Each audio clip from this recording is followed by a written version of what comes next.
Welcome to the RNG podcast. Today we have me. Wow, hang on. Let me. I'm not prepared for this. You're choking. You're choking right now. I don't have a script. I'm sweating. Dane, calm him down. Okay, he needs this right now. You got this, dude. You got it, man. Welcome to the RNG podcast. Today we have a very special guest, TF2's favorite meme man, singer-songwriter, Uncle Dane. Welcome to the show. Wait, is that all I'm known for? Is the meme man now? That's the first and foremost thing that I'm known for now. We've seen your Twitter wall. All right, you can't hide us. You can't hide your memes from us, Dane. We can see the memes. Those are OG memes, though. Those are respectable. Those are nice memes, dude. You come up with them on your own, right? Those are high quality. Sometimes I'm just sitting around. I'm like, hey, I got an idea for a meme, and then I just blow it out. I blow it out of the water. Oh man, dude, that's how you got to do it. That's how you get the RTs. The crowd goes wild. Yeah. And then you said singer-songwriter second. Yes, absolutely. Yeah, that's what you're known for. And then third is NG main. Yeah. Yeah. Well, I don't think I even said that. I just think everybody's favorite uncle. Yeah. I'm just known for being just a general uncle to people. Yeah. And then they're like, oh yeah, and he in his spare time he plays TF2. Yeah, he plays a video game called TF2 every now and then. Every now and then. He mainly sings. That's fourth or fifth on the list, yeah. Yeah. That's after the Minecraft streams, you know. Mm-hmm. So, dude, those Minecraft streams make up my night sometimes. I'll put that on the Chromecast and I'll just go chill, dude. I'll just veg out. It's just relaxing. I rage quit it recently just because I got so far into my survival run it was a hardcore survival run, and then I died in the end as I was about to beat the game because I was dumb and I didn't put down a bucket of water like I should have. But that was kind of the whole point because I was like, man, I want to play Minecraft. So I fired it up and I was like, oh shit, I can see where this is going. Because every time I play Minecraft, I get it sucked into it for like 6 months, right? So I was like, how do I do this in a way where I can get my Minecraft fix, but I'll eventually want to stop playing it like pretty soon here? And I was like, I know, I'll play on a survival hardcore server so that when I die and I lose all my progress, I'll be so mad that I'll never want to play this game again. So that was my plan, and it seemed to work. That's good reasoning, though, because you probably would have stuck it out for like the next month or two. That game's addictive. I don't know what it is. Mm-hmm. I used to always like see what games people are playing, and Dane Kevin Cook was that's probably not your Steam name, but you were just playing Skyrim all the time. It was amazing. Yeah. That was a good month and a half of just Skyrim. Don't regret it though. It was fun. It was just kind of like, my audience is probably wondering where I went. I kept most of the good the fans who were introduced or who were interested in where I went in the loop, tweeting it out. Hey guys, sorry, I'm the Dragonborn. Sorry, dude. See, this is why I love Twitter, because like this gives us like that next level of communication. Because like I think if Twitter wasn't around, how would YouTubers even like alert their audience? You know, that they're dead or they're going to go do some other shit. You know? Yeah, when I die, I'm definitely going to send out a tweet. Hey guys, I died. Just wanted to keep you guys in the loop. It's like archive too. Like it's waiting. It's gonna be the pinned tweet. Yeah. I'll tie. You know, you can like schedule tweets to be sent out. I'll schedule a tweet to be sent out like when I'm expecting to just die. Like, I'll schedule it to be sent out like, I don't know, August 24th, 2057. I'll like even include what killed me. Yeah, I was killed by a flying car. These damn new flying cars that they invented. They're always hitting me. And I died this time. The tweet is just going to be like a picture of your face with like the BAP sound effect. Like that's the meme that gets tweeted out a year later. You got BAP'd. Yeah. Oh god. Yeah. There you go. That could be a really good meme. It's funny because I don't even think of them as memes. I just think of them as jokes. And then people are like responding, nice meme. I'm like, it's just like a goof picture. Like, I don't know. I don't even, maybe I'm just too old, but I don't think of like funny pictures as memes as much as other people do. Like, to me, like when I think of a meme, I think of like the classic like text over picture, you know, text on top, text on bottom, with a little bit of a black outline on it, using the impact font, with a picture of like a funny duck who says like, "Don't jump in the water." These are like new age memes now, though. Everything's a meme. Well, everything's a meme is what I'm trying to say. So it's like I don't even like whenever people say like, "Oh, Uncle Dane," like he's always making memes and stuff. I was just like. I mean, like, any entertainer on the internet who makes any sort of joke, I mean, they probably get called a memester all the time, but I don't even know. I mean, the word meme's been around for a long time. It just means an idea that people like, and they spread it around. I feel like there are two different types of memers. Yeah. And I feel like there are those who follow memes and those who create memes. Ooh. And I feel like you're definitely There you on go. the creator aspect. Yeah. I'm glad to be there. It's a dank position, Dan. You're Thanks. at a good point. Yeah, that's where you want to be. Right. Anywhere else, and it's just you're not if you're not in control of your own memes, then I mean, There are some Twitters out there that I've seen people retweeting from, and I go and check out their profile, and they're like, they have millions of followers, and their entire existence is dedicated to just reposting the same meme every week. Like, I don't know if you guys have seen it before. I don't know how much you look at Twitter. I'm addicted to it. I look at it all the time. But people always retweet like the same like 5 accounts that have. There's like the Kermit the Frog one, and then there's like one with a dolphin, picture of a dolphin, and they're always retweeting those. And eventually, I was just like, I'll follow those. So I followed them, and I noticed this weird pattern that kept happening, where like they tweeted a lot. Like they would tweet like once an hour. It seemed like, and I noticed this weird thing that kept happening. Like I followed them for like 2 weeks, and they kept posting either the same tweet just reworded like every couple days, or just straight up just reposting the same thing exactly that they said like last week. It's like they can't even like come up with original shit every week. They just gotta like they're just reposting old memes. Yeah, they throw it the same shit at the wall every time, and like, hey, it sticks. Might as well. I mean, the people who didn't see it last week, who saw it this week, are gonna retweet it, and then you reach the widest audience that possible way, or the widest audience possible in that way. I'm dyslexic, I suppose, but I don't know. I think it's just interesting. There are people who like make careers out of that shit nowadays. Man, the amount of money that they make is ridiculous. So this is like just a little side thing, but one of my friends in real life, he used to like manage like Twitter accounts and stuff. So he had like a really good idea of like how to make money on Twitter, and he would like monetize the ads and stuff on the pages. And he was telling me that some of these accounts that are in the millions who are reposting these daily memes, right? Like they don't care. Mm-hmm. Like they just, they got a source, they got a dude, black people, Twitter, whatever it is, right? And they'll just keep reposting that shit, and they're making like hundreds of thousands of dollars, because I don't know how. I think there's something going on. Yeah, like, well, I mean, like in tweet advertisements, it's like, how like a lot of YouTubers, like they'll say, oh yeah, ad revenue is like not even half of what I make. Like at least the ones that are making bank, they make their bank from sponsorships. And that's all that Twitter accounts that have that many followers do, is that they grab sponsorships. Like you'll see like, oh, a meme tweet here and there, but every once in a while you'll see like them posting like a picture of like them making a joke about like some Nike shoe, like, and then the Nike logo's like right there, or something about like Coca-Cola, or what was the one, the Wendy's frozen patty? I don't know if you guys saw that one. That one was everywhere, dude. Oh my gosh. They spammed that one. That was that one was bad. Because the main Wendy's account was in on the meme too, so they were replying to people who were saying that their beef patties are not, like, now we're just advertising them, but basically it's just like they were in on the meme, and then that like spurred it a little bit more, Yeah, it's crazy how like companies now, like legit companies, will start memeing online, Yeah. Just because like it reaches out to the younger demographic. Meme culture is, I guess you'd say it's elected our president. But I mean, it is powerful, and the companies who are aware of it are getting a lot of popularity, of course. But real quick though, Dane, so I saw like a tweet from you earlier that I thought was fucking genius. You put up this bingo board with like the YouTube, stereotypes and stuff. Okay, so you're like one of those guys that I love talking to about YouTube, because you have like such a cool perspective on things. Like you can zoom out. Not a lot of people zoom out. They just kind of zoom in. So like you see all these like memes and jokes and tropes of all these YouTubers. Like, what's your current take on YouTube right now? Like, if you're looking at the people on this site right now, what are you looking at here? What's some insights you have?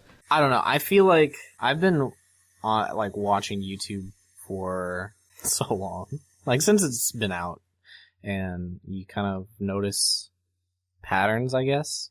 And there's always these fads that crop up. And I mean, like, if you would have made that bingo board like 5 years ago, then it would have probably looked a lot different. You would have been able to totally make it. Like, there's always going to be like people doing the same thing. They're going to be trying to appeal to the widest audience possible. And like, once people nail like what works, everybody starts jumping on that bandwagon. So, I mean, it's all just a big scramble for the most views. I mean, for the most part, like most people who make YouTube videos, all they care about is views. They just want to make they want to get the most amount of views. So they just do what works, what they see other people doing that works.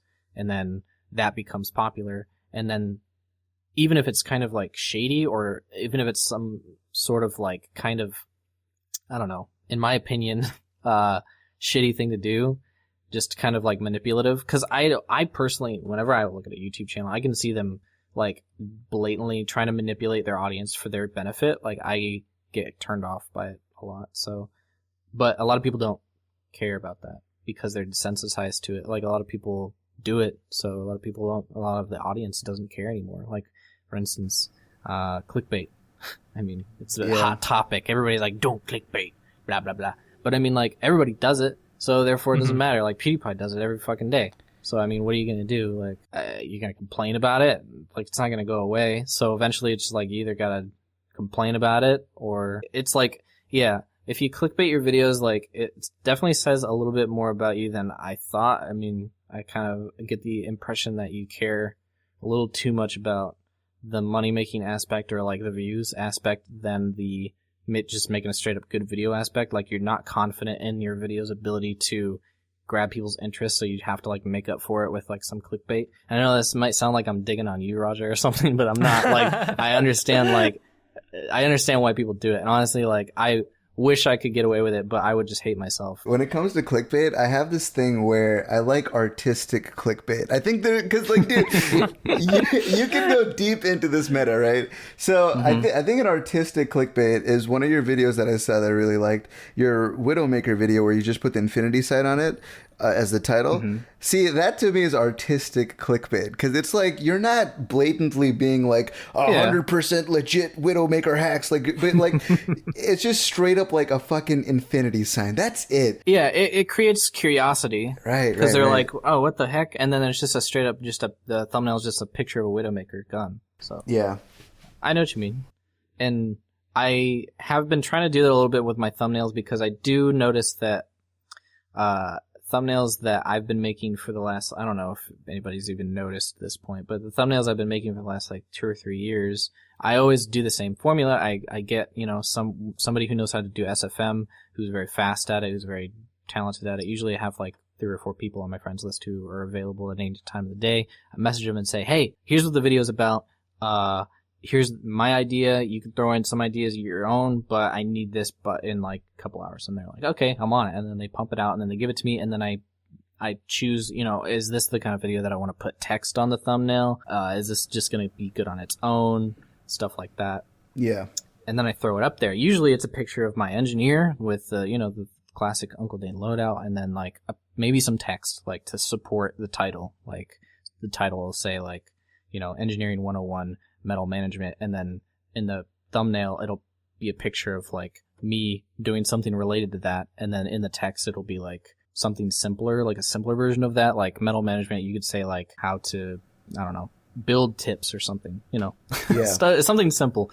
That used to be like every single thumbnail that I did, and eventually I was just like, man, everybody's doing that though. Like I noticed that like even YouTubers that don't really get as many views as my channel does, like they do the exact same thing. They get a thumbnail of their characters, their classic, what they're known for, characters loadout, and then they put them doing something related to the video in the thumbnail. But for some reason, I don't know, I got this weird feeling that like, man, the more I do it, the less I stand out among these other people doing the exact same thing. So I changed my like policy on thumbnails. I stopped doing SFMs unless I absolutely felt like it was necessary, and I don't know, just find a picture, or I like take a good screenshot from the video or something. Or my favorite is when you go to Twitter and say, hey, here's a video. Can you guys make something? That worked out me? Perfectly, because somebody made a really funny, like almost like borderline shitty thumbnail. Like it was comically shitty for the machete mechanic video. And it's just this like, I don't know, engineer, and he's like holding the rescue ranger, but he like pasted the machete on top of it. Right. So it looks like he's shooting the machete with like a gun. Yeah. Yeah, it's so good. And I thought it was so funny. Yeah. And so I just used that, and I feel like it worked out because it's so simple. I think that simple thumbnails are better because I feel like they catch people's eyes because I don't know, from a psychological standpoint, you look at it and you're like, that's what I'm looking at, it's an NG holding a fucking machete. I want to check this video out. Right. Like, if I overcomplicated the thumbnail with like, okay, it's my engineer loadout, people who don't know who I am off the bat are going to be like, that's a bearded person. I don't know if that's an engineer or not. Like, some people who are just getting started into this game probably don't even know that that's possible to make that loadout on the engineer. So, and then it's like me like hitting a spy with a machete and it's like got a crit coming off of it and like an explosion in the background. Like that's just too much for the brain. Like the brain is not going to see that at a glance and be like, I know what this video is about and now I'm interested. Like, I feel like changing my thumbnails to that kind of is what you're trying to say, which is creative clickbait. Yeah. That's what I'm trying to get back around to here. I'm trying to get back around to what you're talking about. Okay, I feel like both of us have probably delved into the clickbait topic a little bit, and I think we both have done it, but I don't think Grizz has ever clickbaited at all. Like, I feel like you're like a Puritan when it comes to YouTube, dude. Like, No, I got some like low key clickbait. It's not great, but I have one where it's like the second video I ever made with Dane, where I played as the Homewrecker Pyro. My title is Homewrecker Pyro is insane with all caps. And Oh yeah, I remember that. yeah. That was a good video. Yeah, that's one of my. I love that video still. I go back and watch it sometimes, and I still laugh. yeah. Yeah. I haven't watched it in a while, but I do remember going back to it a few times. Yeah, it's classic. I feel like it's good to have quality content, but I feel like it's also good to know how to market that. Oh, of course. That's very important. That's half the battle. Right, because right now, I think the reason why I like your outlook so much on YouTube as well is because you can see the trends change over time, right? So I think one thing that people don't know about you, I don't know if you ever talk about this, because you didn't just start YouTube a couple years ago. Like, you were in on this thing for a long time, right? Like, during your high school years and everything, like, you were really a part of the community. So you can kind of, like, see where the growth is and everything. But over time, have you noticed how much more commercialized YouTube has become to the point where, like, every content creator is, like, kind of, like, going for the view counts now, and it's stopped becoming about anything else, and the viewers don't care either. That's the interesting thing. Like, they don't mind Wolfie Raps who just yells at them to press a like. They don't care. They'll do it. I don't know what that is, but, like, it's so common now. I think selling out is kind of like a dead topic because everyone does it. Yeah. I mean, there are definitely different sides of YouTube. Like, YouTube as a community is very diverse, and there's different people watching different parts of YouTube all the time. And I think the most popular content creators are the ones appealing to children. I mean, everybody kind of knows that.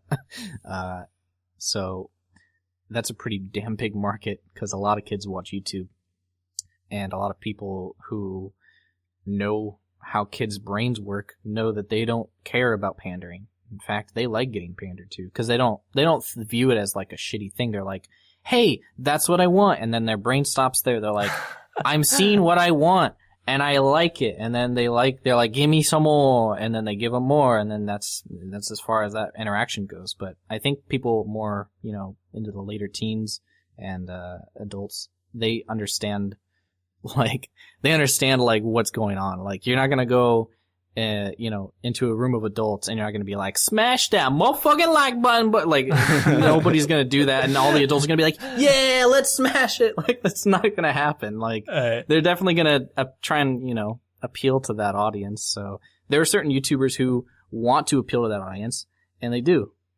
So they market their videos towards that audience, and then that audience picks up on it, and then they roll with it. So, I mean, I could probably name off a few YouTubers. I mean, H3 has definitely started clickbaiting like in the last year, but he didn't used to. Like, he used to just kind of make videos of him talking about a video, and they were edited in a way that was funny. It didn't really appeal to children specifically, but I think that a lot of his audience, as a result, right now still is mostly late teens to adults.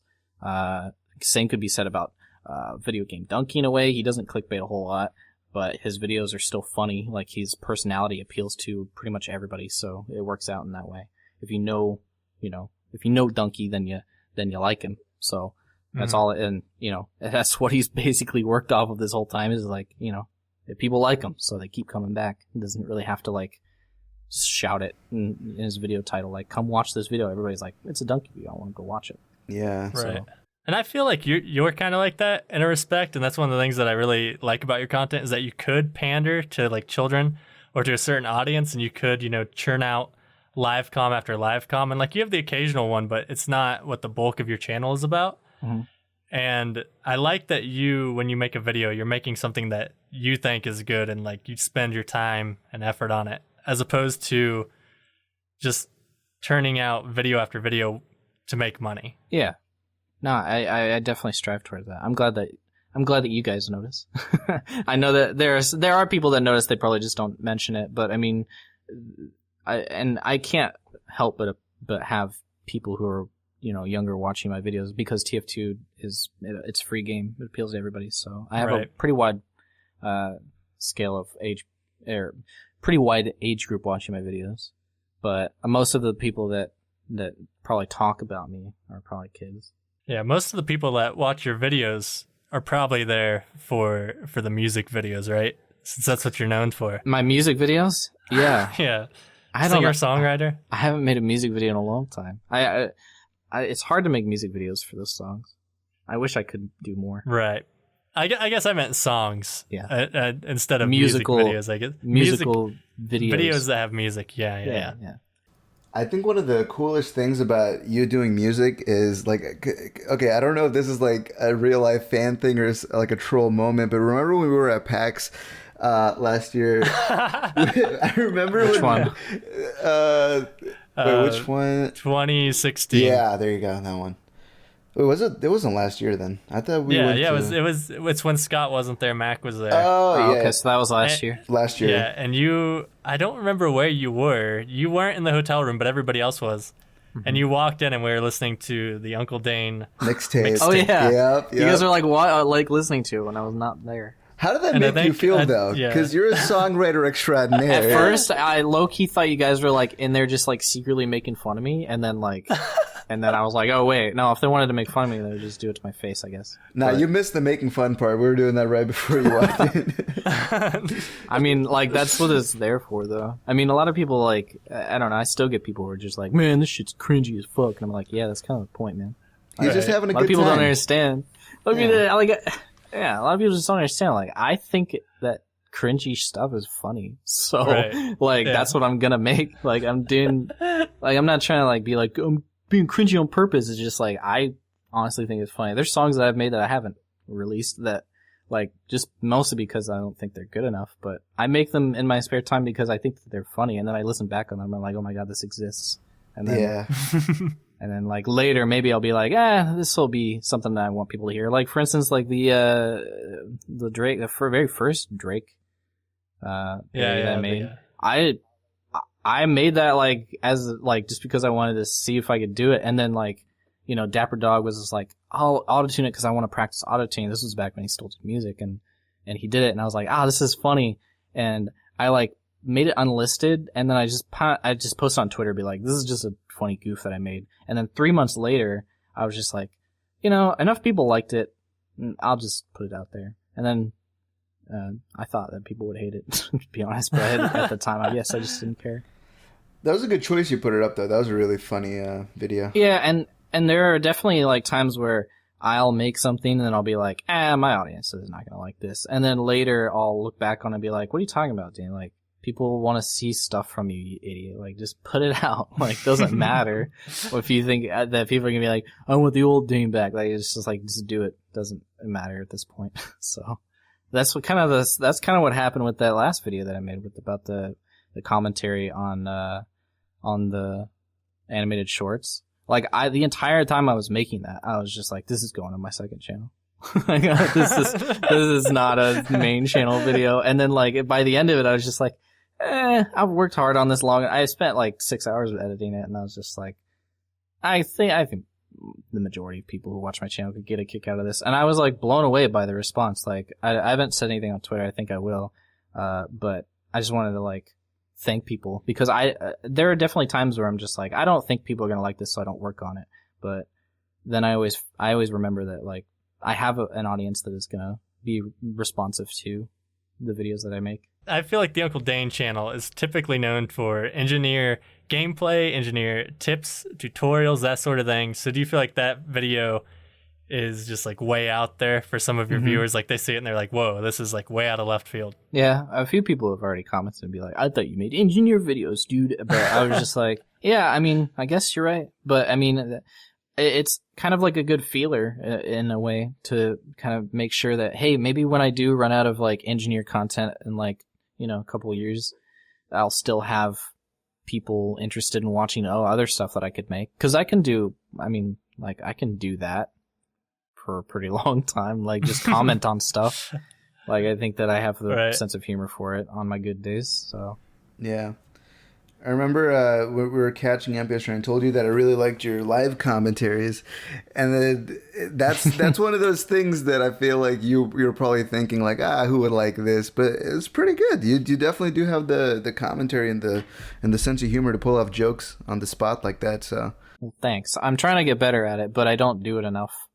I want to, I think that eventually when I get less lazy. I'm hoping eventually I'll strike a point in my life where I'm like, oh, now I won't like just be a piece of shit for a full week and then like finally get around to making a video. Like maybe when I do, have that constant spark that I get like once in a blue moon to make a video. Yeah. Then that'll be a more active part of my channel as live comms. Because I do like doing them. It's just, for the most part, I always kind of just assume that nobody really wants to see it because it's so generic. But I try and make it my own, I guess. Which is why...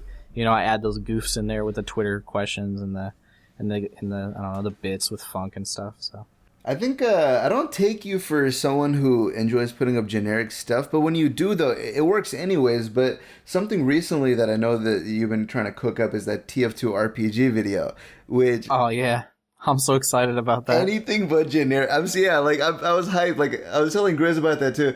And basically, I heard you were gonna pull out all the stops. You're gonna go for the music. I think you were telling me this actually, and you were gonna go like 100% in on the RPG theme.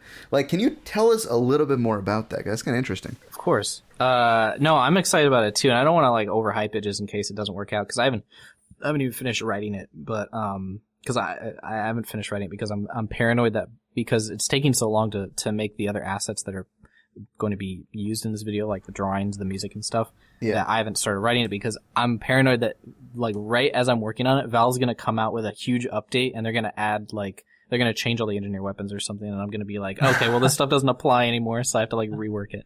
So I'm still waiting basically on that and then once those are all done, like, okay, for instance, I'm getting Medley 20, of course, you guys probably know all about her. She's like the TF2 artist. I'm commissioning her to make a bunch of drawings for these characters. And essentially, my idea is you have all these engineer weapons, right? And there are certain loadouts you use in certain situations. And I was like, okay, I want to make a video about situational loadouts. And at first, it was going to be an engineering 101 video, but I was like, no, this isn't really like beginner engineer stuff. Like, so this could appeal to anybody.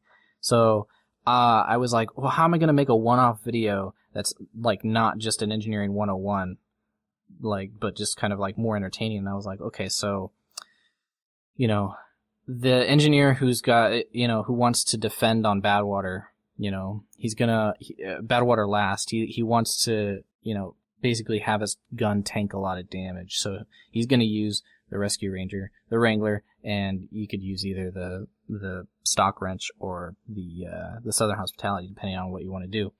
So I was like, that engineer, I could call him the tank because he tanks a bunch of damage, right?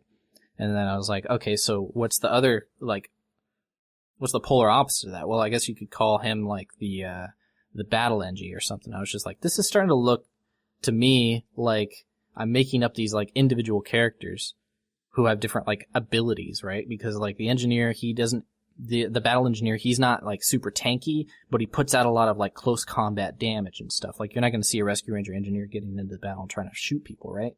So it was like these different play styles and stuff, they could all just definitely appeal to like an RPG format. So I was just like, okay, so I made this list of engineers who have different like abilities and stuff like based on their loadouts.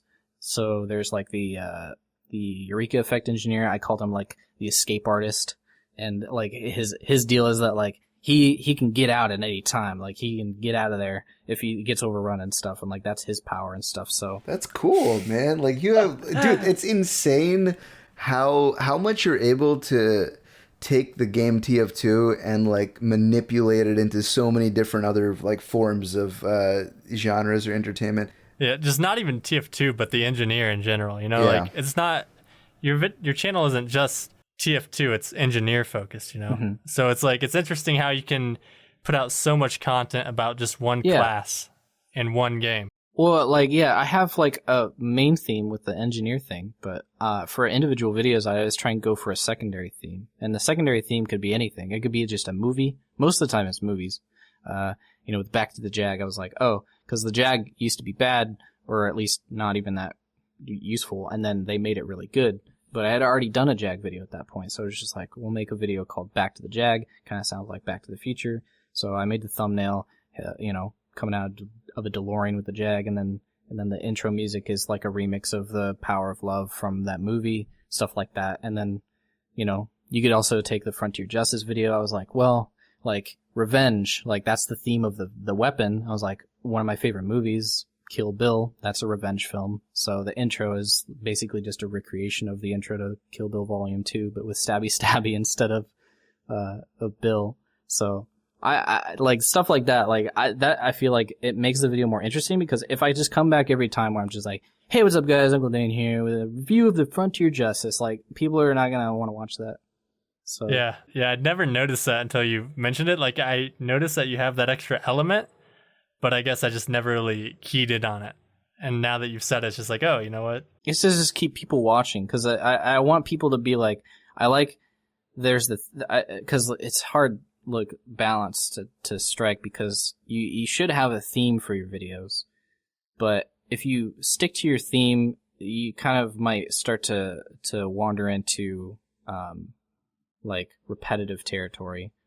So and if you start to do that, then people, when you upload a video, they're going to be like, the last 3 videos were basically the exact same thing, so I'm not going to click on this one. And eventually, like, you just kind of lose viewers, so. Yo, but actually, okay, so you said Medley was going to help you in on this project, but you're also saying she's like the artist of TF2, and I was following her Twitter where she was like talking about how like she wants to make a new, I think she wants to make a new painting like every week or something. Like she wants to do a new piece of artwork and then post it up on RTF2.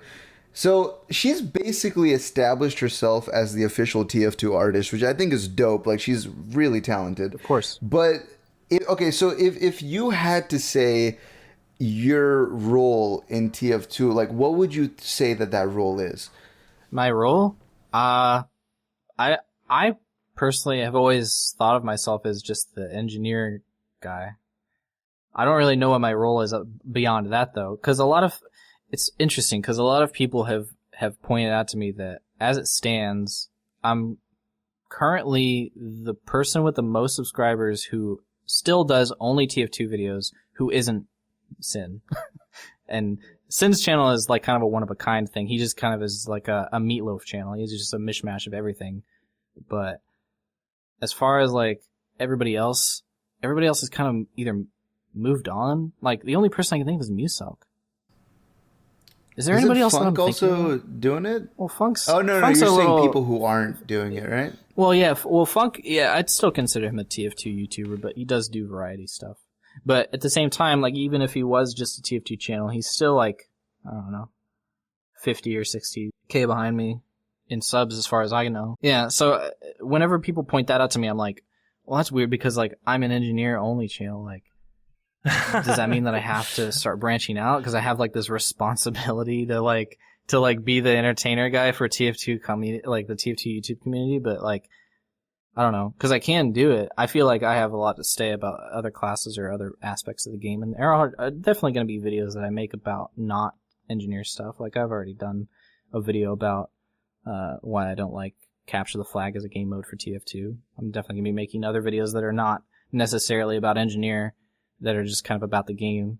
So, but as far as like other classes, I don't know about guides for other classes, like that being a thing just yet. Maybe soon. I don't know. That's gonna take some time. Get that little branch out to the soldier beggar's bazooka guides. That's some 2014 Dane beggar's bazooka. You were saying you feel like you're just known as the engineer main, but I told you, man, you're the meme master, singer songwriter, everybody's favorite uncle. Come on. I'm an entertainer. You are. Yeah. See, that's what I like. You're more. I'm fine with the word meme, but I feel like it does have like kind of a generic connotation. It makes it sound like all I do is just make shitty like pieces of shit.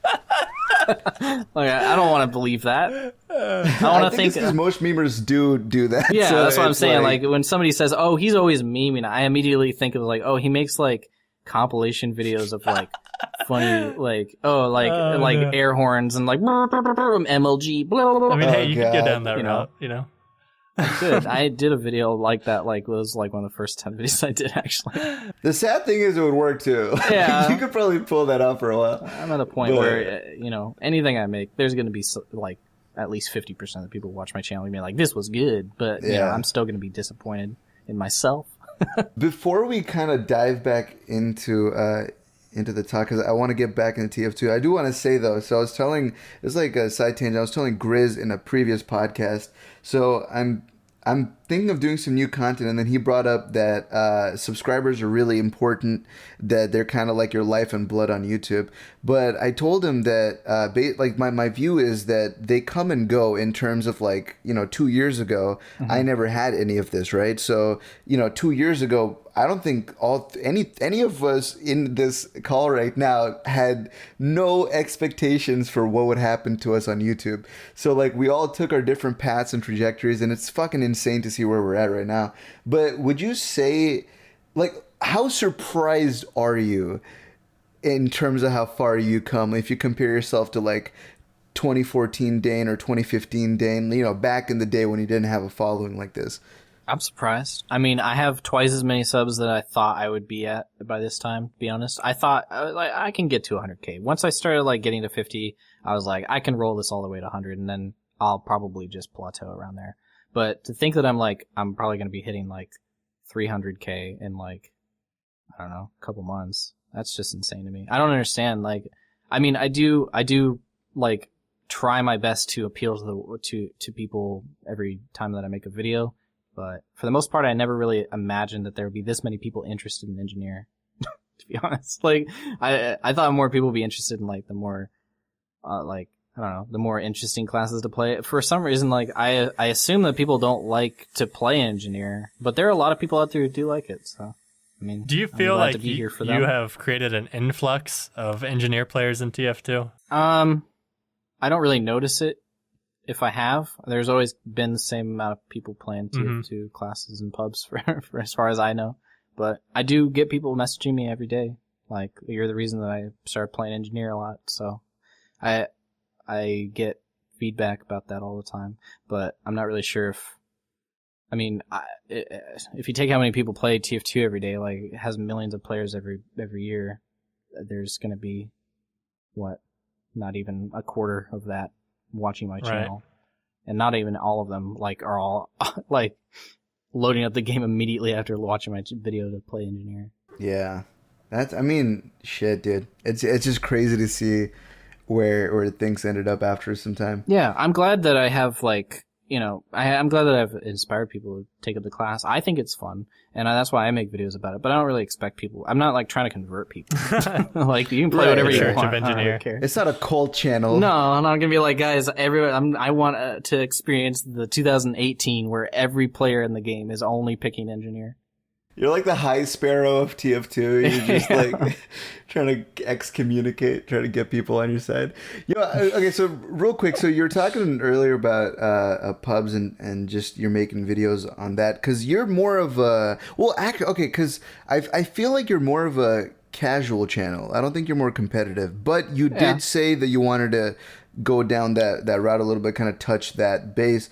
But what's your current state? I mean, what do you think is, or I'm trying to like word this, but what's your take on the current state of TF2 right now? Like, if you just look at pubs, if you just look at quick play, and you look at competitive, because it's pretty fucked. All right, I'm not gonna lie, I have very strong opinions on this, but all right, looking at it, it's pretty fucked, right? But they're getting better. Like, they're obviously taking the measures to make sure that it's not as bad as it was when it first launched. But like, where do you think we are right now as the game? Just, you know, looking at it. Yeah. It's very familiar to me. I've been playing this game for like 4 or 5 years now. This happens every year. Like, in fact, I made a video about this. You can probably go back and the same thing will apply to today's state. I could make the exact same video word for word and it would still apply today. It's called like the TF2, it's called like Update Dry Spell or something. And it's basically just like, it's just a me talking over gameplay. But I'm basically talking about how, at that moment, and it was funny because we'll get back to it later, but it was kind of ironic. I was talking about how for the last 6 months we hadn't gotten a single major update or even a hint of what is coming. Like, we were very in the dark at the time because Valve was still not communicating with us nearly as much as they are now. But they were basically just not pushing an update. Everybody was just kind of like, I don't know, stagnating. Everybody was just kind of waiting, just kind of playing the game. Some people were just kind of taking long breaks where they're just like, well, there's not that much to do in TF2 right now. I've already like played all the pubs, getting kind of burned out, blah, blah, blah, blah, blah. But I was in this unique position where I felt like I wasn't getting burned out. I was just kind of playing the game every day because I still like the game. And then I kind of made this reference to Pokemon because for good 3 or 4 years, the only thing that I played was Pokemon on Nintendo DS. And I never got tired of it. I'm a one game guy, like, and I've always been that way. Like, I'll focus on one game for a long time, and if it's really good, then I'll just keep playing it forever. I did that with Minecraft for 2 years. I did it with Pokemon for a long time. You know, even before that, like, I would play Halo. Like, that was the game I played. Like, I had games, but the only game I would ever really play was that one game that I liked.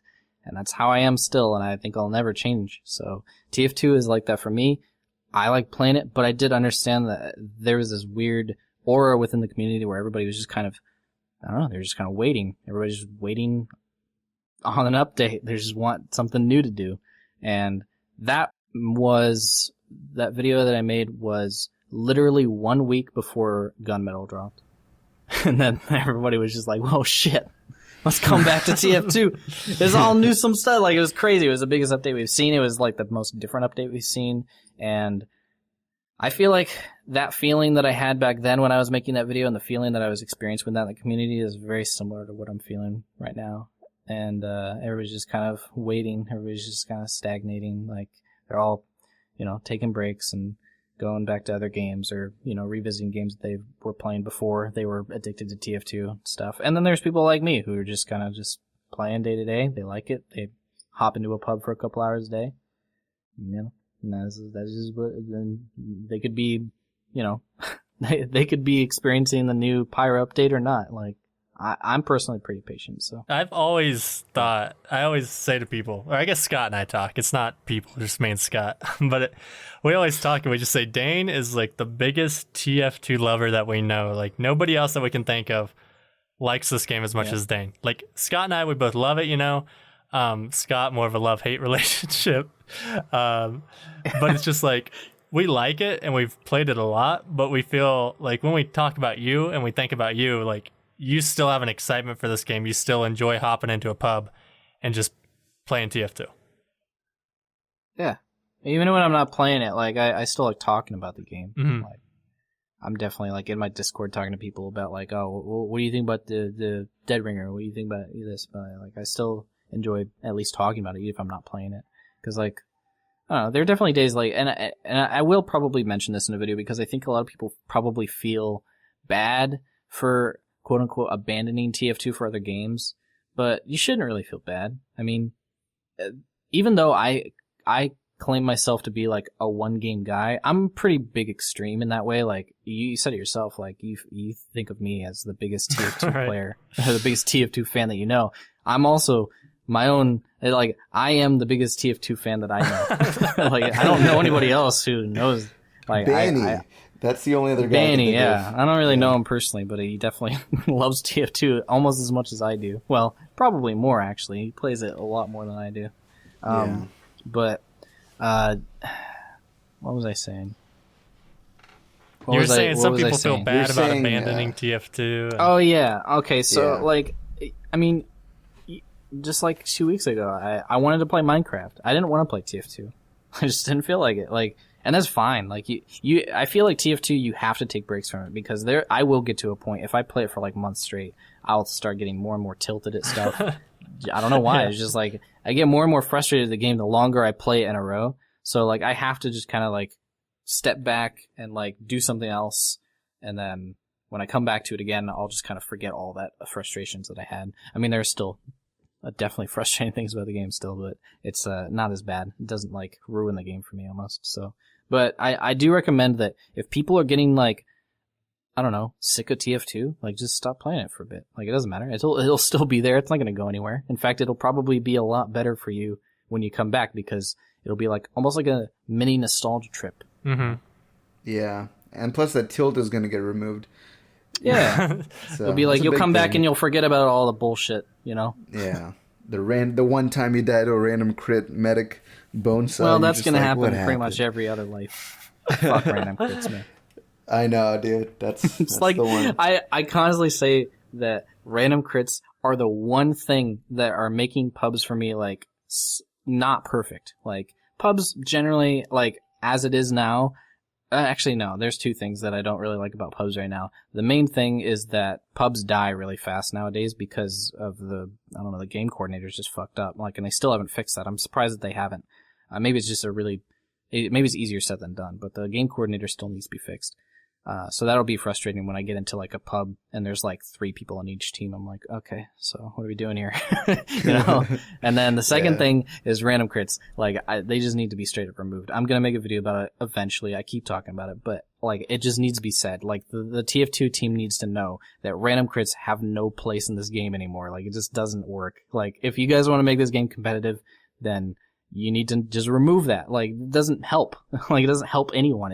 In fact, it just, like, encourages people to be worse at the game because, like, say you're new to this game, right? You're gonna walk up into battle and you're gonna die, of course, because you're new. But every once in a while, you'll shoot a rocket and it'll kill 8 people. And you're like, whoa, I need to just keep feeding into people over and over until the one life that I get lucky that sticks, and then I get a bunch of kills for free. Whee!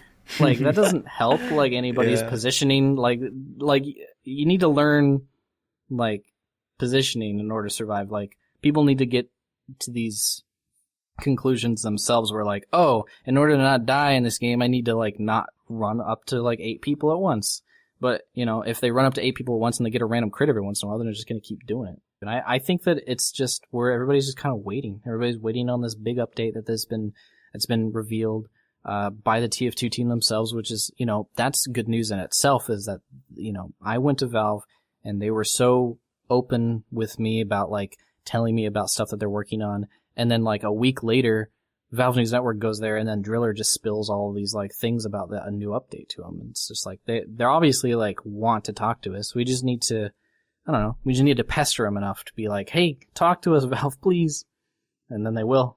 So, and I keep saying Valve, but it's just the TF2 team. It's just like 3 people. I still can't believe VNN got that interview, man. That's still insane to me how that worked out for them. I went there with a group of other people who were for a specific journalistic website or something. Also, he, I think, I mean, in the Gaben AMA, I think he said that he was going to set up an interview with Gaben, but I don't know if that counts. Yeah. The one that he did with like a bunch of people. So I kind of want to jump back just real quick. When you mentioned you're a one game guy, right? You said you started off with Halo, Pokemon, Minecraft. Now you're on TF2. So I know this is like a tough question, maybe an impossible question to answer, but eventually, I know, impossible question. Oh my What god. happens when that next game comes out? Have you thought about that? Or is that something that you're just going to like, you're going to cross that bridge when you come to it? Like, once you find that next game. I'll definitely, yeah. I mean, I'll definitely cross that bridge when I come to it. I've never been involved in a game as much as TF2 in my life, though. I've been dedicated to Pokemon and stuff, but my life has never revolved around that game. It's always been my hobby. My life revolves around TF2 at this moment, so I don't know how easily I could let go of Team Fortress 2 as a game. I will tell you that if I wasn't playing TF2 and making videos about it and making like almost like a career out of it at this point, like I don't know if I would be playing TF2 as much as I do now, or even if I would. I don't know. Like it's hard to like. Hey, this isn't a possible question, Grizzly. What the fuck? You know, the new Pokemon game came out, and like I played it and stuff, and I love that game. But I mean, I still have a job to do. I can't just sit around playing Pokemon all day. I have to play TF2, and I like playing TF2, so I'm not going to complain. But if I didn't have to play TF2, I wonder deep down in my brain if I would have made like a switch back to Pokemon, or who knows, maybe I wouldn't have been as invested in the TF2 community or TF2 as a game by the time Overwatch came out. Maybe I would have started playing that more. Maybe I wouldn't have thought it was as bad of a game as I did. But I don't know. Who knows? Who knows what like non-YouTuber Dane would have thought at this point in time, you know?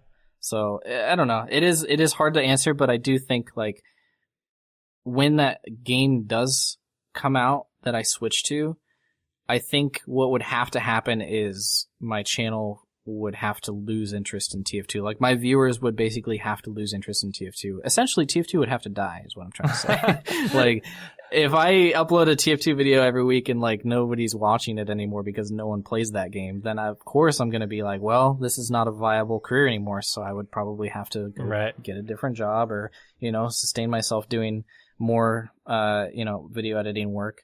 But in the meantime, maybe I would switch from TF2 to a different game, and then I could be like, well, I could incorporate this game into my channel, and so I kind of rebrand my channel as maybe a different game, or like, I don't know, variety game, both TF2 and some other game that I like. I don't know. Like, I'll cross that bridge when I get to it, but I mean, it is totally possible. I mean, you've never uploaded a video that isn't TF2, right?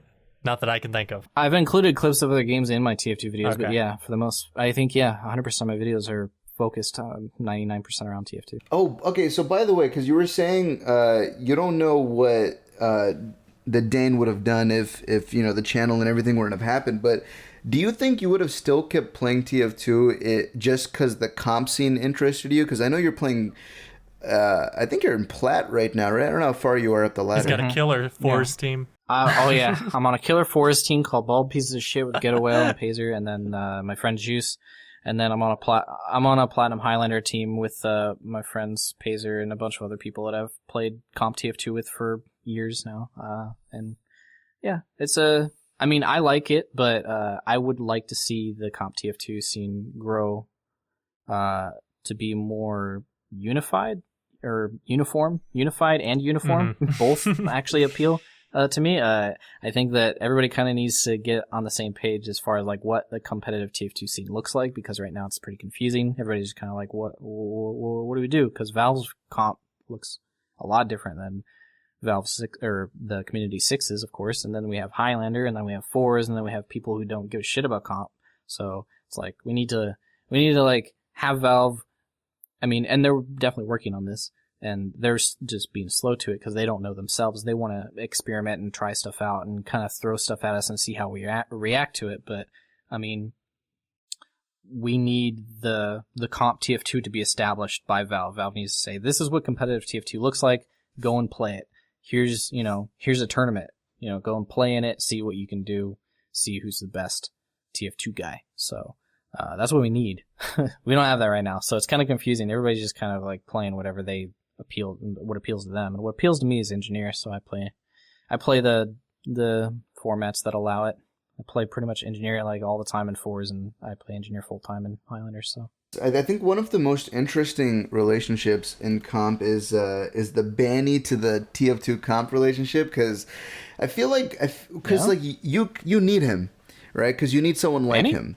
Yeah, I feel like because he's one of those people that like You personally don't need him, but I think Raj is saying the competitive TF2 community. Is that what you're saying? Oh yeah, that's what I mean. Well, he's a one of a kind, and I think that more bannies will pop up, if so to speak, as the comp TF2 scene grows. Banny's a one of a kind because he makes a living playing comp TF2. He fires up a stream and he streams for 6 to 8 hours a day, playing only pugs, and like he is making a living off of it. But there's no one else who does that, so nobody really has any other options. I'm not saying Banny isn't a good streamer. He's a fantastic streamer. He's a very good player.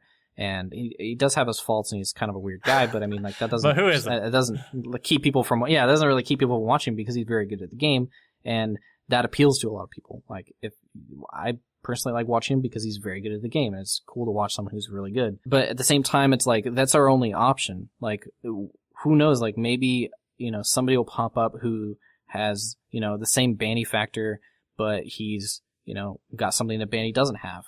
I don't really know off the top of my head what that possibly could be, but I mean, like maybe they'll just be people that just appeal to different audiences and stuff like that. Like what I'm trying to say is that we have Banny, but we don't need him. We just need more of him. Like we need more of that kind of person to stream. We're looking at showstopper basically is what we're trying to get Showstopper has potential. He just needs to stream more. I'm trying to catch his stream, but I want to sub to him. He's got some dope emotes, but like, and I like his stream, so I want to sub to him, but I just never see his stream. He needs to stream more.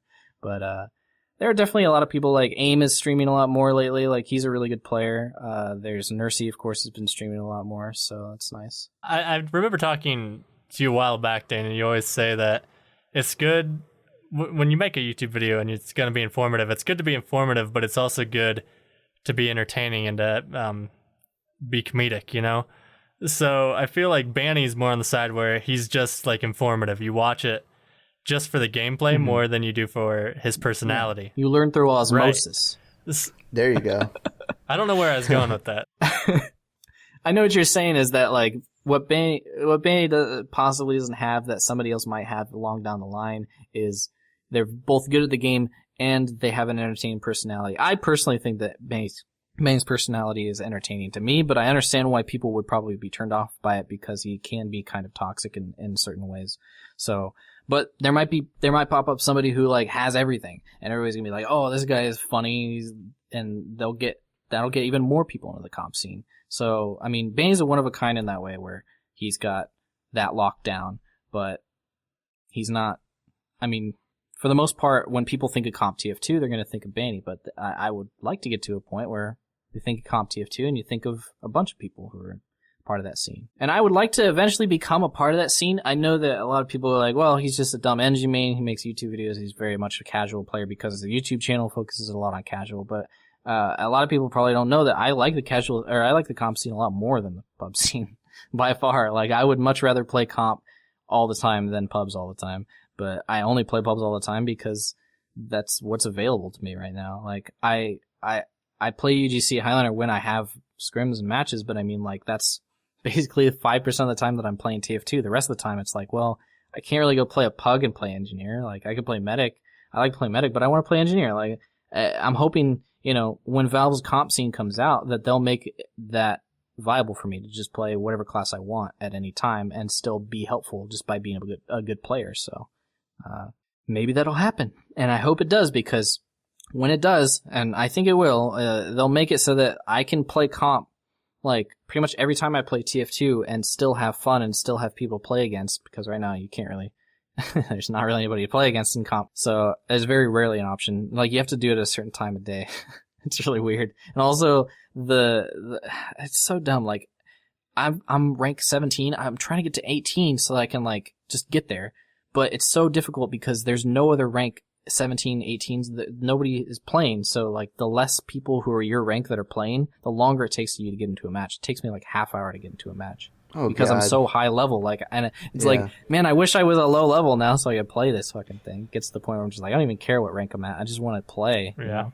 But I don't know. When they get around to fixing all that stuff and they make it viable for people to just play it all the time and that'll be its own community, then I think, like, since that's what I'm going to be playing all the time, eventually my channel is going to make its sort of shift into that kind of theme. Like, people are going to be seeing clips of me playing competitive most of the time instead of pubs most of the time. So I think that'll probably generate a lot of interest from people who are already watching my channel, because they'll see me play it. I'll probably try and make it look fun, because it is fun to me. So then I can be considered my own version of Baney, almost, where it's just like I'm getting people into the comp scene in my own way. He's getting people into a comp scene by showing off like the pug community and showing off like, here's what happens when you play the game for 9 years and you're really fucking good. Like, I'll show it off by being entertaining and making it look fun and making it accessible to new players and stuff like that. So I like that. You know, actually, because we were talking about your role a while back in the podcast, but I feel like your new role, when that switch does happen, when you do end up doing that, I think a way better role could be that you bridge that pub to comp connection, because I think Musel tried doing that a while back. He made a video on how to like sign up for I think it was lobbies or something. I don't know. He did something like that where he was trying to get people in. So maybe you could be kind of like that conduit. He cursed us though as YouTubers. He cursed us to never be welcome in that community ever again, because what he did, he said, I mean, the way he worded it, he made it sound like TF2 Center is competitive TF2, but it's not. Oh, yeah. It's just a pub that you lobby up for. It's essentially what casual mode is now. Yeah. Except it's certain formats like Highlander and Sixes instead of just pubs where it's 12v12. But like, what happened was a bunch of his subs went there and were like, it's comp TF2. I'm gonna play it, and like they're obviously not on the same skill level as some of the people who are already playing it, so they probably got flamed. But oh my god, dude! I can essentially, only imagine. Yeah, that's probably bad. Nah, yeah, it was bad for people like us. Well, people like me who wanted to bring comp TF2 more into our channels, but at that time it was just like Muselk, Uncle Dane, those guys fucking suck. What? I didn't do anything though. When you made your video a really long time ago, this is like when your channel first started popping, you made that one video where you're talking about your opinion on Highlander, I think, right? Or Sixes. Oh, yeah, it was like a Highlander versus Sixes video, which I've since taken down, but right, because your opinion changed, and you're honorable about that, so you took it down. But one of the things was that I was reading the comment section of that, and they posted that off to TF.TV at the time, and people were fucking hating on you, like some crazy but has that opinion of you changed though over time, or is it still the same? A lot of it is kind of due to the fact that I have basically made videos already a couple times actually where I talk about how my opinion on it has changed. I made that very clear, so people have probably gotten that back to that community by word of mouth. Also, I went to the LAN. That actually really helped, believe it or not.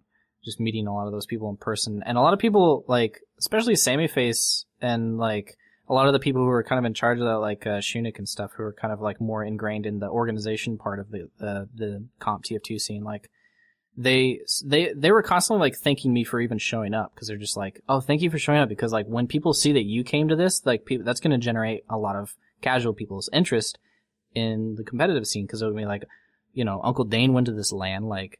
Next LAN that happens, like I'm gonna go to that LAN, and they'll want to generate more interest in that. So I think that a lot of people kind of have come to respect that, like I have a lot of say in like what a lot of the casual community thinks, which is true. I mean, like there are a lot of people who watch my channel who are strictly casual players and want to stick to that.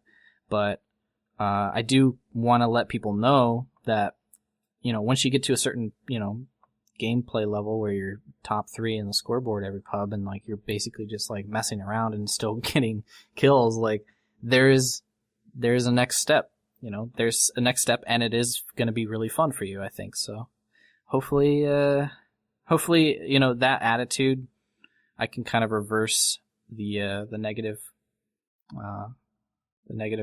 feelings that community's had about me in the past, which is understandable, but I feel like it's kind of died down a lot. I think one question that is the most important out of everything I'm going to ask you throughout this whole podcast, everything that Grizz has asked, this is the one. This is like the finale, the grand finale. This is the one. This is the one. Okay, lay it on me. How do you know iDubbbz? You really want me to tell you? As I will. Just so that people can listen to this and they'll just shut up about it. It's a really boring story. That's why I don't really tell it that much, because it's not that fun. It's not that cool. It's not, and to me, it's like, people obviously know iDubbbz. He's like one of the most famous YouTubers of all time now. But to me, like, it's such a weird coincidence. And it's not even happening to me, but it's just kind of funny. But anyway, I have my friend Mac, and most of you guys know who Mac is. I mean, you guys met Mac at LAN. She's been my friend for a while now. We played Minecraft a lot together back when that was our game. And eventually I got into TF2, and we played TF2 all the time and stuff. And we basically had like our own, we had our Skype, it started out as a Skype group that we would just talk to the same people most nights, where it was just me and Mac and like a couple other people, our friend Ben, stuff like that. And then we found this guy, iDubbbz, and he had like less than 100K subs. And I was about to hit 100K subs, and like, so we were kind of like, I don't know. I think Mac was talking to him on Twitter because she found his channel, and at that time he was doing just like Kickstarter crap videos, which were pretty funny, but they were kind of underwatched. A lot of people probably didn't see his videos at that time just because he was a smaller channel, but we thought they were really funny. Mac showed them to me, and they were great, and like, and we followed him on Twitter and stuff. And then Mac started like tweeting at him, and Ian, he's a nice guy, like he started tweeting back at her. Eventually they became really good friends. Not really good friends on Twitter, but like they basically became good acquaintances on Twitter, to the point where Mac, and we do this all the time to people, is like, we're just like, hey, come join our Skype call, because like we'll talk to anybody. And like, so this is like, come join our Skype. And so he just joined our Skype, and we talked to him, and I don't know, we just got along with him, and eventually just kept coming back, and eventually just kind of assimilated himself into our friend group.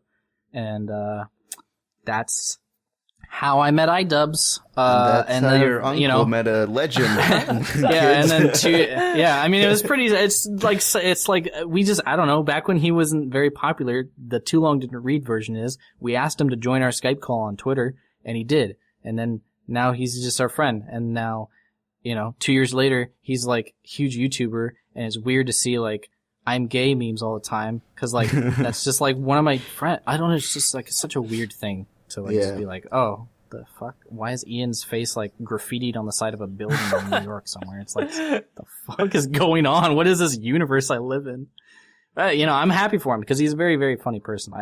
I'm actually like ecstatic about his success, because he deserves it. He's genuinely a funny person. That's awesome, man. That's a really cool story. Yeah, unfortunately, I haven't really talked to him that much lately, because he's obviously, with 3-4 million subscribers comes, a lot more being busy.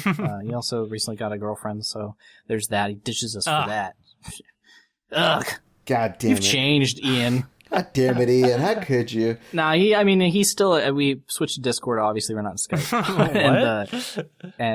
I know, it's weird, but we have our own Discord with Ian, and our friend, his friend Raj, actually, is funny. He has a friend from high school named Rajor, and he hangs out with us all the time. Like, he's an awesome guy. Like, we talk to him all the time. And then Mac and Ben, stuff, like, that was just, like, my friends and stuff.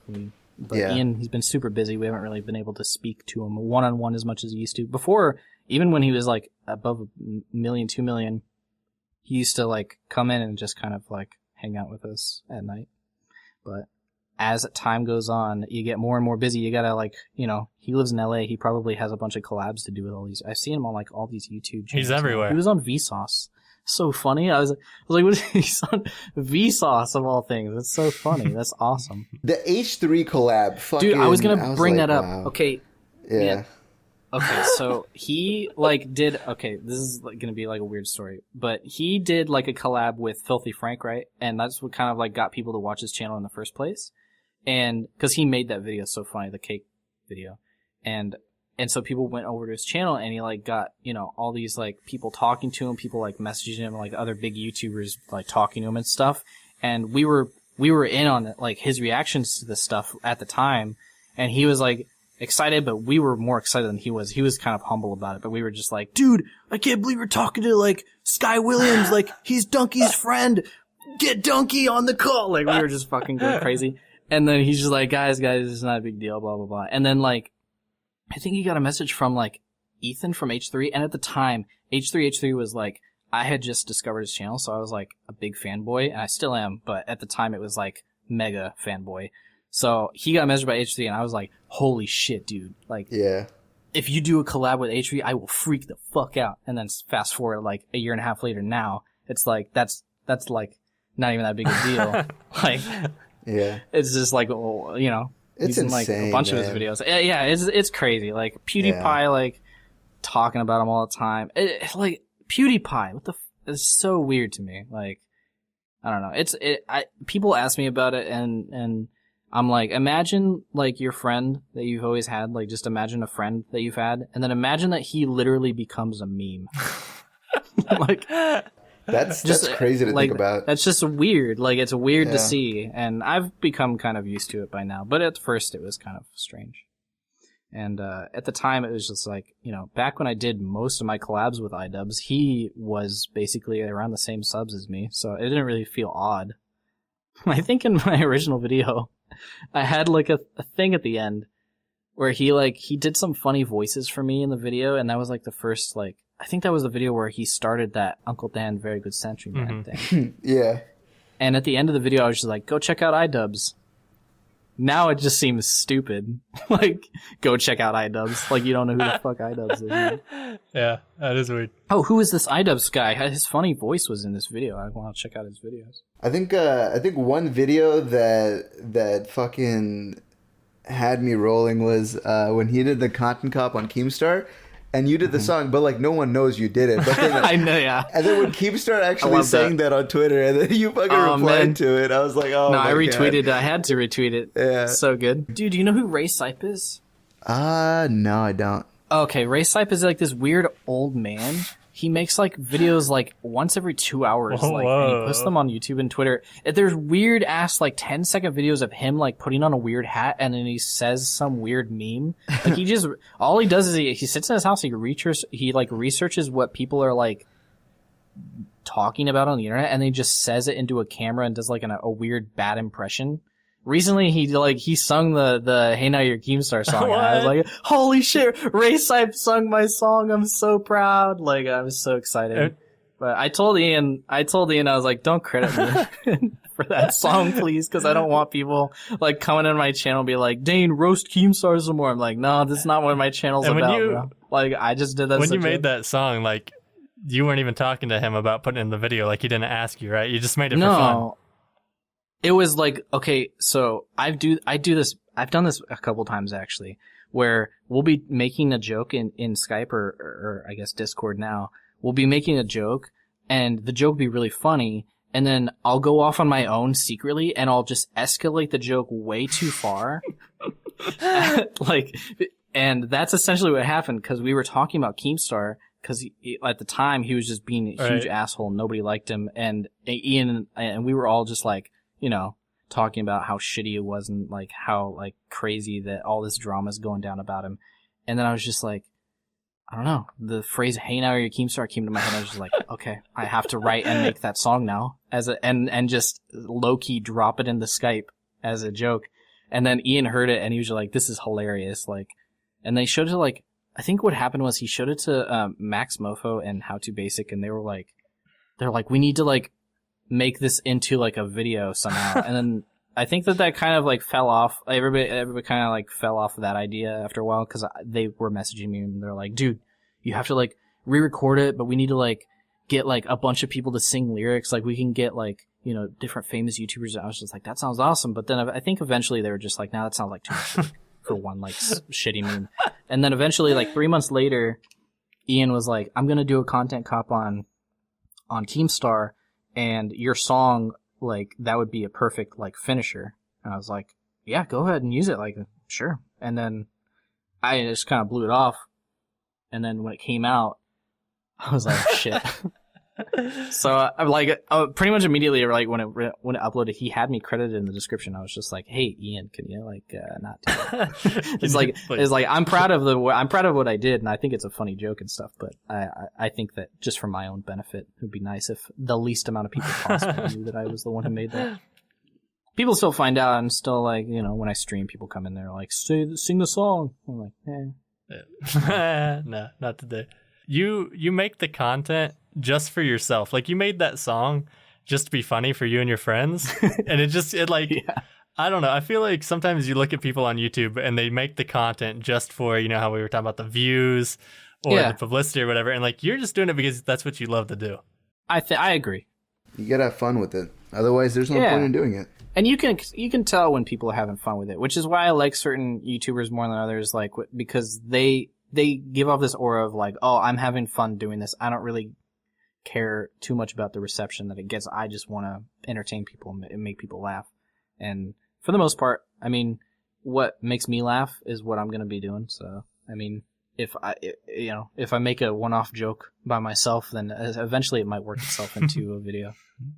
Yeah, that's a good mentality to have when it comes to just YouTube in general. I think so. I think that it creates the best content possible. Raj and I, we've been creating the RNG podcast. This is episode 8 or something, right? So we've been doing this a while. Mm-hmm. In one of your videos, you said that you are working on a podcast, the Gunslinger podcast. Mm-hmm. Can you give us the inside scoop? You took my segue. That was my segue. Oh, that was your segue? Oh, no. I was going to ask you about that. All right. Go ahead. Segue stolen. Okay, so, I mean, your guys' podcast has a very specific, format to it. You shoot the shit with each other. Most of the time you have a guest on, right? Like half the time, probably, yeah. So, yeah. Okay, so, but it's just you two most of the time, right? All the time. The RNG. Okay. And for the most part, you guys talk about TF2. I mean, it's just whatever. Sometimes we do. It's just whatever. It just depends on what we want to talk about. See, I think that, and I haven't really sat down and recorded anything yet, but I imagine that mine will be very heavily focused on TF2, but I still, would like to talk about other stuff from time to time. Like, I might go off on a tangent.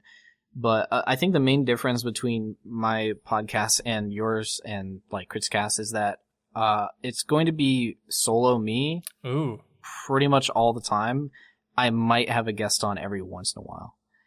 But I think that it's just going to be me talking into the mic for a long time. It essentially is going to be very much structured like a live comm, but I'm not going to be playing the game. I'm just going to be talking. I might feed off of Twitter questions that people throw at me, just to kind of like add that interaction to it. The very first episode is pretty much just going to be only Twitter questions as far as I can tell.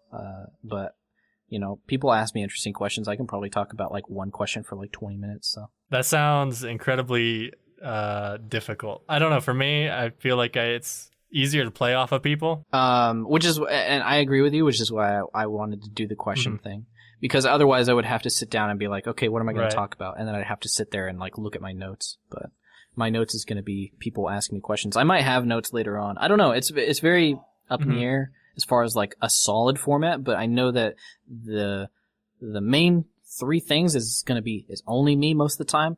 It's going to be like a shooting the shit kind of like, not a shooting the shit thing, because I don't really have anybody to talk to most of the time. It's just going to be kind of me rambling. I don't know, very much like how I am now, have been for the most of this podcast. Are you doing this in a way where you're putting gameplay in the background, or is it just you in front of a camera? What are you planning on? I don't know. I'm not going to do it in front of a camera as far as I can tell. I don't know. I was thinking about just kind of putting up just some artwork. Just be like, hey, submit your Uncle Dane fan artwork, and I'll put it up as the thing every time that I do a podcast. That was an idea. I was also thinking about putting some MVM footage in the background, because I don't really play MVM as much on my channel as I would like to. And MVM is it's pretty good background filler. I mean, like, you play it for like 30 minutes, and, you have your footage. Yeah. So, and it's not really that, like, you don't really have to pay attention to it, but at least it's there. I don't know. I might, like, ask around. I like to go to my Discord and talk to like people, be like, hey, I was thinking about doing this, or this. What you think is better, and then get people's judgment. So yeah, Discord's really good for that. It is, because it's like it's your fans that are wanting to like give you feedback and stuff. So might as well abuse it. I'm trying to get Grizz to do Discord, because I got partnered recently and he's just not having it, man. No, I'm gonna do it eventually. It's just It takes, it takes time. Well, you need to make more videos. I need to actually be like active before I'm like, hey, just unless I'm just like, oh, here's a Discord video. I already put out like an awful update video, which like I put it up and then I was like, why'd I do that? But it's there. I think maybe you probably, because I do this too, you probably, well, I don't do exactly this, but you probably put it out as like kind of a motivator for yourself because you're just like, all right, I put up the update video. Now I gotta follow up. And then too much time has passed, and I was just like, fuck. I mean, so many people will like leave comments, be like, "Are you dead? Are you coming back?" So I just like put it there. It's like it's there. So maybe once I make my comeback, I'll just take it down because it's no longer relevant. There you go. Yeah, but it's kind of like a front page thing. I don't make I'm dead videos. I just make a video and then I just ignore the people who are asking about. I'm just like, here's a video, and then people in the comments be like, "Were you dead?" And be like, "Shut up." Yeah, that's the best way to do it, honestly. Watch this video. I told Raj, I think I don't tell people what I'm going to do. I just do it, So I didn't make any promises in the video, luckily. So I don't know. I don't know where I'm going with this, Raj. No, I mean, I know exactly where you're going with this because you're probably just going to be like, hey, guys, 2018 is my year. Dude, 2018. I'm gonna banger after banger, I swear. We're getting to 500K on this channel, boys. You better believe it. Took a year. We're gonna hiatus, but we've got videos. You're gonna coming. pump a horse video every other day. You're just gonna fucking go nuts. Wait, Grizzly, didn't you say that you've basically discontinued the horse series? I haven't necessarily discontinued it, but I don't want to like do it just for the sake of doing it, I guess. Like I know what you mean. Okay. Like I try and keep it fresh, like the last one we did like the trivia. I always want to bring something new to the table, and if I can't bring anything new, then I don't really want to do it because it's Yeah, I understand. I have a question for you guys. You've been asking me questions all night. I got some questions for you because I do actually want to know because I don't really talk to you guys as much recently, but I recently made the TF crew. Well, I didn't recently make it, but I made the TF crew thing as a way to get people who have the similar passions in TF2 together to make TF2 content. But I feel like I'm kind of alone. Yeah. Lately. I obviously you guys have your own stuff going for you. Like Raj's obviously still in school. Grizzly's got a full-time or part-time job going on right now. I don't remember, but I mean, it's like, is your guys' interest in Team Fortress 2 as a video game like waning because of the lack of updates, or are you guys just not as interested in the game because you're just getting burned out? I think I know Raj's answer, but Grizzly, I'm curious. Like, are you just not playing the game because you don't have time, or are you just not playing the game because you don't feel like there's anything to do? There's not really an update coming out, or are you just actually just burned out? For me, I love TF2. It's one of my favorite games of all time. But like you, I'm kind of a one game guy. So yeah, if I'm playing one game, I don't really play another. Like I just get into one big time. And right now I'm just into Melee. So I've been playing a lot of Melee. Like I'll come home. Oh yeah. Oh, I saw you on stream. Yeah, I got pooped on. But that's okay. That guy's ranked like 6th in the state, so that's understandable. Yeah, he seemed pretty good. But I've been playing a lot of that. I've been like going to the locals and trying to like talk to people and get to know people in the scene. So like that's just kind of like the game that I've been involved in. And like I still love TF2 and I still want to make content on it. But I just haven't really been playing the game, and I think because I haven't been playing as much, I don't have ideas flowing. It's like I'm playing something else and I'm really enjoying that. And it's not that I don't like TF2, it's just that I'm really into this right now. And that's kind of where I'm at. Completely. So that happens to me all the time. And then Raji, I mean, I think I talked to you about this earlier in DMs or something, but yeah, I think you said that you just don't like the game as much, which is understandable. But I don't know. It's funny that like it happened so quickly. Like the TF2 theme on your channel, like it came and went very quickly. Yeah, that's interesting. I don't know. It's like, because like I've always had this mentality of making like whatever I found interesting at the time. So I just kept going with that. So like sometimes it would be TF2, sometimes it would be something else. But I think like as of recent, I got the stand-up itch again, to get back into that style of comedy. So like I was like, okay, well TF2 is fun and all, and I like making people laugh on that game. But like, what if I can just like convert the channel so I can make everybody laugh and not have like a filter, or not a filter, but like not have like a how do I put it? Not have like a genre or like a certain game. Like just I don't know. I guess I'm going for more of the route of being like an overall comedian instead of just being like a gaming comedian. So that's sort of what I'm working on right now. I'm working on a couple bits. So yeah, that's kind of where I'm at. And I think like with this mentality, I don't really have the time or effort to sit down and play TF2 as much. But I don't know, like when okay, so it's kind of interesting you bring that up because when we do RNG podcast, like this is the first episode where we're actually just like not playing TF2 while talking and making the video. So we always play TF2 like for at least like a couple hours a week if we just sit down and make an episode. So it's we always manage to play it every now and then. So it's not so much of us not really like wanting to play it, but I think it's more just like I can't speak on Grizz, but I just have like a different trajectory I'm trying to go for. So I don't know. Yeah. Okay. I mean, I still love TF2, and for me, the game doesn't necessarily matter as much as who I'm playing it with. And like just most of the people that I typically play with they're not playing TF2 right now, so I just play what they play. But like if somebody's like, hey, it definitely helps that I have people with me. If somebody's like, yo, you want to play TF2? I'd be like, yeah, let's do it. Yeah, no, because that's a big thing right there. So my favorite moments when it was like when you, me, Dane, and Scott, right? We would be like the four amigos, and we would just play all night long, and it was so fun, dude. Because I would just backstab Scott. Yeah, like I don't know if Spy Roger Spy came out of that, but I had like 4 other videos that came out of us just fucking around, and it was great because you were making videos too, and Grizz was making videos, and Scott, and that was like our golden period of time where we were all just getting ideas off of each other and we were all playing the game together. But I don't know, like that kind of died out, and then I feel like just like what Grizz was saying, I don't have a lot of people that are into TF2 that are playing it immediately. You know, they're all either playing Overwatch or they're like my real life friends who don't really game much, so you know they got their own thing. So it's just one of those things, I guess. Gotcha. I mean, you talk about those days when we used to play all the time. And like for me, that time in my life always will have like this special place in my heart because at that time I was in Washington and I was alone. Like my uncle lived like an hour away and I didn't know anybody. So like coming home and hopping online and playing with you guys was like always the highlight of my day. And like that was just like one of my favorite things that I ever did because like that was fun. Man. I didn't have a whole lot going on like that was positive in my life, but like every day I could get on and I knew the boys would be on and we could play some TF2. Yeah, it was just like yes. Yep.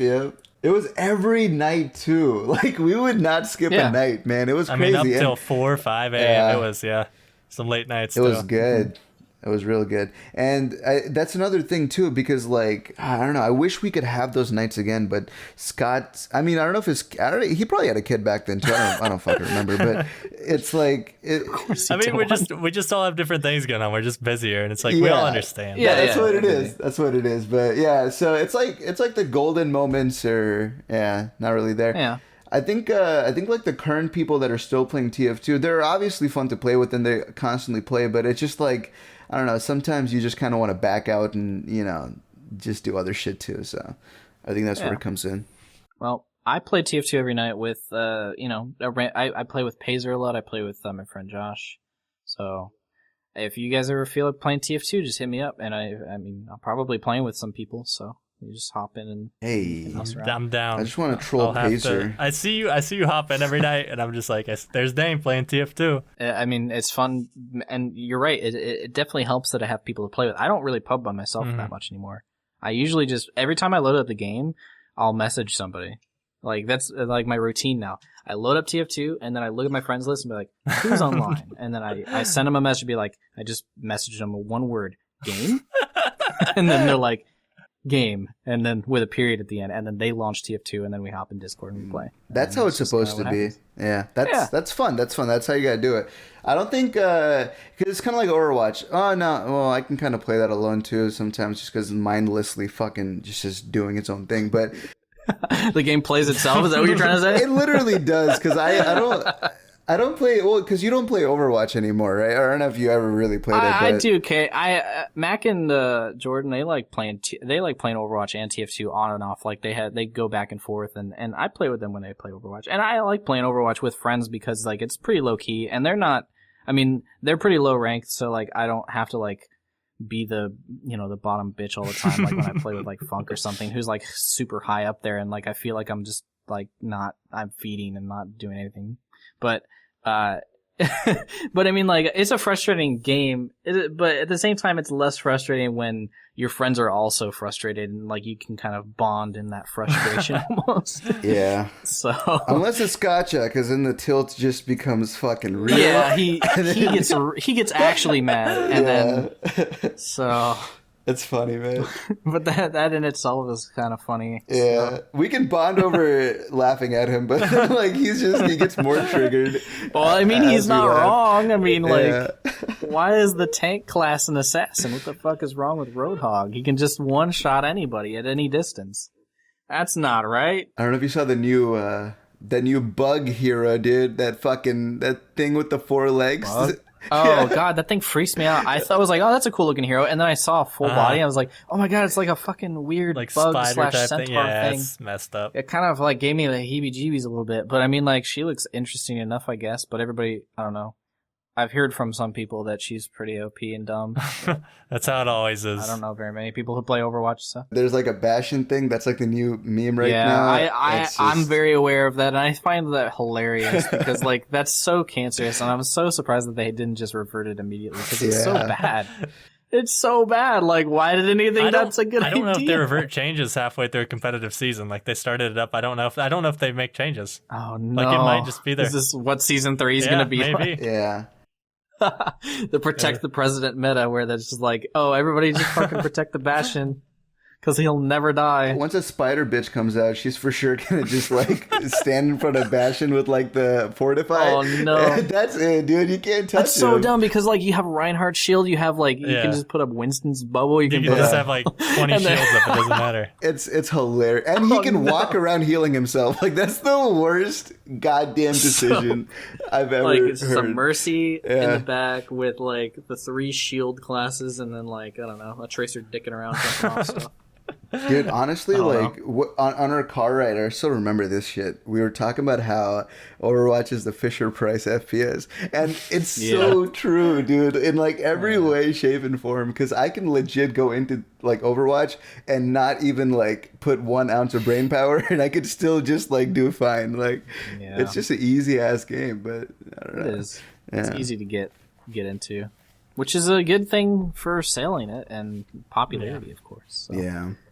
Can't really knock them on that. They've definitely marketed their game in the right direction. Oh, yeah. However, from old TF2 fags like us, it's like, well, I mean, like, the game's easy. Come on. I mean, I'm sure that, and people who played Quake and stuff, like when TF2 came out, they're like, this is the Fisher Price of FPSs. Right. So, because Quake is like raw DM, like, oh, and there's a medic who can heal you. Back in my day, we only had health packs. That only spawned at one corner of the map. You're gonna be like, what the fuck is this shit with the engineer? He builds an aimbot. That's OP. So dumb. I don't like that that's like a common thing that they use against engineer players that they have. It doesn't make any fucking sense. Like, it's just part of the game, dude. Like, you can't, like... If the engineer wasn't in the game, then like defense would just like not exist. Like you just have heavies and you get headshot to death and then die. You always hear people say, "Oh, it's like an easy class," but I can't keep my sentry up. Like if you're not a decent engineer, it's difficult in pubs. Then it's like the sentry's pretty ineffective because like somebody can just level kill it, 3 like, sentries. 3 shots. Dude, level 3 sentries are not good in pubs. Like because you need your teammates to like help you.